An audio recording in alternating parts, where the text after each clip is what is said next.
Bueno, si te parece raro, te tendrían que parecer raras varias cosas. Una de ellas es que empiezo el video de noche y termina de día, pero es que las primeras dos partes que grabé eran muy largas y las tuve que cortar, así que al final grabé el principio. Bueno, espero que no sea un Frankenstein y que quede más o menos bien.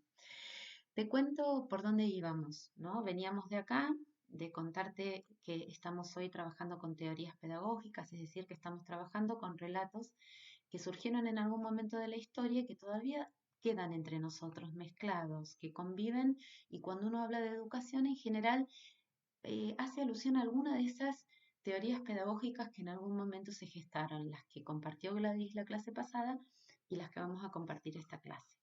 ¿Qué compartió Gaby la clase pasada? Trabajó con Saviani, 1984-82, depende de qué fuente se tome, y con Carreño. Saviani hace como una cronología de las teorías pedagógicas que llega solamente hasta los 80, porque este libro se publica a principios de los 80. Y además de cronológica, la mirada de Saviani distingue entre una mirada ingenua de las teorías pedagógicas y una mirada sociopolítica. Entonces él dice que por un lado, podemos hablar de pedagogía tradicional, pedagogía nueva y pedagogía tecnicista, y les ascribe un tiempo diciendo, bueno, la pedagogía tradicional la podemos tomar desde Comenio hasta hoy. Y sí, porque en realidad estamos hablando, si uno vuelve sobre el teórico de Gavi y se fija cuáles son los rasgos de la pedagogía tradicional o va a Carreño y lee el primer capítulo sobre escuela nueva y entonces mira cómo era la pedagogía tradicional, por ejemplo, el paidocentrismo, en toda situación de clase como en esta, podríamos decir que eso todavía está vivo, ¿no? Entonces estamos hablando de cosas que empezaron en algún momento y fueron hegemónicas o dominantes discursivamente, o incluso más que discursivamente también, en un momento histórico, pero que hoy perviven, ¿sí? Saviani habla de la pedagogía tradicional, la pedagogía nueva y la pedagogía tecnicista. Gaby explicó muy bien que esa pedagogía tecnicista no solo corresponde a los 80 y los 90, sino que también corresponde a el neoliberalismo y los rebrotes de neoliberalismo. Esas tres corrientes pedagógicas, diría Saviani, piensan a la pedagogía o a la educación intraescuela. Digamos que se preocupan por cuestiones que tienen que ver con lo que sucede adentro de la escuela. Cuestiones que para nosotros estarían más relacionadas con la didáctica, con el cómo se enseña, ¿no? Con esta mirada que después vamos a llamar tecnocrática o instrumentalista de la educación. En cambio, dice, hay otras teorías que son críticas. Él discute solamente las teorías crítico-reproductivistas, pero hoy vamos a hablar de pedagogía crítica, que surgen a mediados del siglo XX y que también están presentes de alguna manera hasta hoy. Por otro lado, también Gabriela se ocupó de Carreño y conversó sobre todo sobre el capítulo 1, que es la escuela nueva en relación con la escuela o la educación tradicional, y el capítulo 2, algo de la educación socialista que vamos a retomar hoy. Y también vamos a avanzar sobre lo que está en rojo, que serían estas críticas a la institución escolar que están retratadas en el capítulo 6 de Carreño, y el optimismo en la educación como proceso emancipador, que sería parte del capítulo 7. Acá vamos a hacer un alto. Yo te pedí también que por favor hicieras alguna encuesta y pidieras opiniones sobre la escuela. Te voy a contar lo que relevó mi hija Sofía, que no es muy diferente de lo que yo sabía que iba a relevar. Es muy probable que te hayan dicho sobre la escuela lo que le dijeron a ella, que está desactualizada, que está atrasada, que es antigua, que los chicos están como en una sintonía y la escuela en otra, no se adecua a las nuevas infancias, es mala la enseñanza, no sirve para la vida, no sirve para la universidad, se califica mal, se pide aprendizaje de memoria y eso después no sirve para nada porque uno se olvida.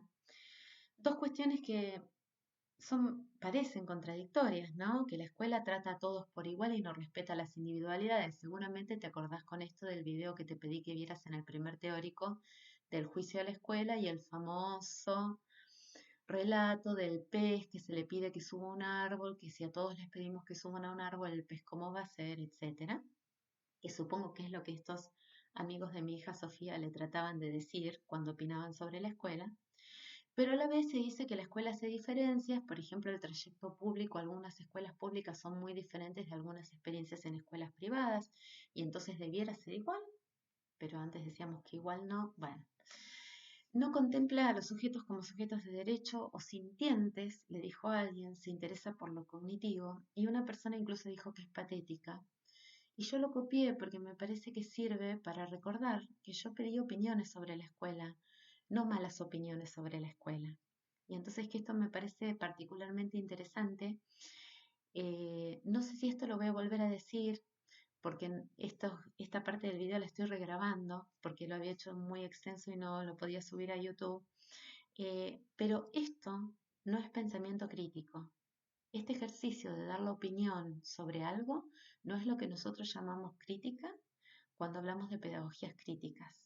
Voy a volver sobre este punto, pero lo alerto por ahora. Esto que dijeron los amigos de mi hija y que tal vez es parecido, ojalá, a lo que vos juntaste de las personas a las que les preguntaste.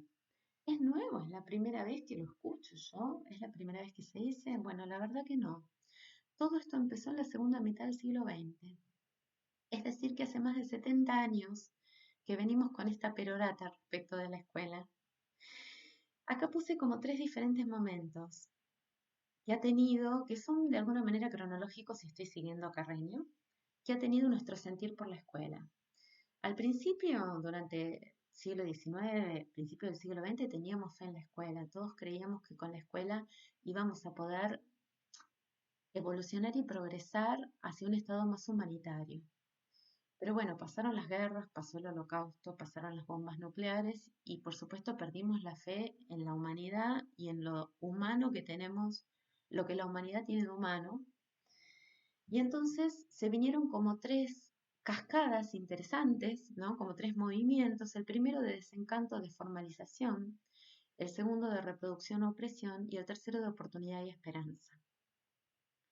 Para el primero elegí a Iván Ilich, te pido por favor que lo vayas a buscar. Indaga un poco sobre su vida porque es hiper interesante. Él creía que la escuela en realidad era un fetiche porque una vaca sagrada contra la que había que ir, porque se había como apropiado de lo educativo, como que la escuela hacía que las personas creyeran que tenía un monopolio de lo educativo. Incluí tres pensamientos de Illich, el del medio es una cita, no los voy a leer, te los voy a dejar para que los pienses. Espero que me preguntes sobre esto y cuando leas sobre Illich vuelvas sobre estas cosas que dicen. Lo más interesante tal vez que él propone es, él cree que la escuela es cómplice de la cómplice del status quo, cómplice de la opresión, cómplice de la dominación, cómplice de el mercado. La escuela nos educa como consumistas, nos educa para que estemos siempre satisfechos, para que sintamos que tenemos algunas necesidades que en realidad son creadas por el mercado. Nos educa la obligatoriedad escolar, lo que hace es que nosotros seamos menos libres, que seamos más esclavos. Eso es lo que va a decir Illich y va a proponer algo que es bastante ingenuo, pero que para su momento es súper interesante, que es que en lugar de ir a una escuela vayamos y pidamos educación por donde nos parezca, donde veamos que hay alguien que sabe de aquello que nosotros queremos saber, que vayamos a preguntar y a pedir, que nos eduquemos en la sociedad.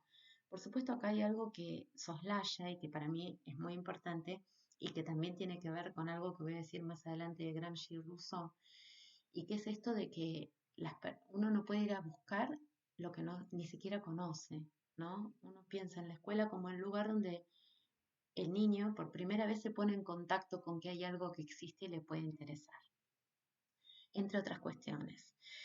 Hay unos pensadores, entre ellos Illich, que van a trabajar la escuela como un lugar de manipulación y alienación, adoctrinamiento, una disciplina represiva que te aleja de quien vos podrías ser, te esclaviza intelectualmente y deforma lo que vos podrías llegar a ser como ser humano, promueve el consumo, termina siendo un lugar sumamente artificial y despegado y desconocido respecto de lo cotidiano y perpetúa las desigualdades. Por eso es que hay una corriente de desformalización, desescolarización o desinstitucionalización de la escuela. Goodman y Reiner también son pensadores muy interesantes para leer junto con Illich y ustedes tienen en la bibliografía muchos más detalles y detalles muy interesantes respecto a cuál es qué es lo que le demandan, le exigen a la escuela, en qué sentido la critican, en el sentido común de la palabra criticar, ¿no? De condenarla, y qué proponen en lugar de eso. En cuanto a la reproducción y la opresión, simplemente lo voy a marcar, lo voy a comentar, porque de esto trabajó mucho Gaby el otro día cuando tomó el texto de Saviani. Elijo esta parte de la canción de Pink Floyd, We don't need no education, we don't need no thought control. Canto horrible, pero es para que se ubiquen cuál es.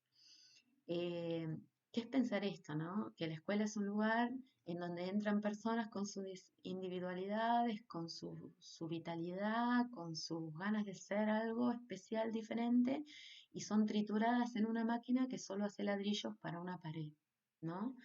Eh, Esto es lo que nosotros llamamos pensar en la escuela como el lugar de la uniformización y el adoctrinamiento, y acá entran en juego las teorías de la reproducción cultural que ustedes trabajaron con Gabriela.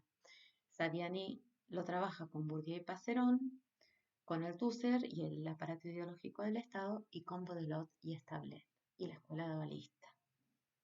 Entonces, recapitulo, o bueno, ahora voy a recapitular cuando empiece el próximo video, pero estamos terminando los primeros dos momentos que surgen a partir de la mitad del siglo XX y que tienen que ver con la pérdida de fe en la escuela.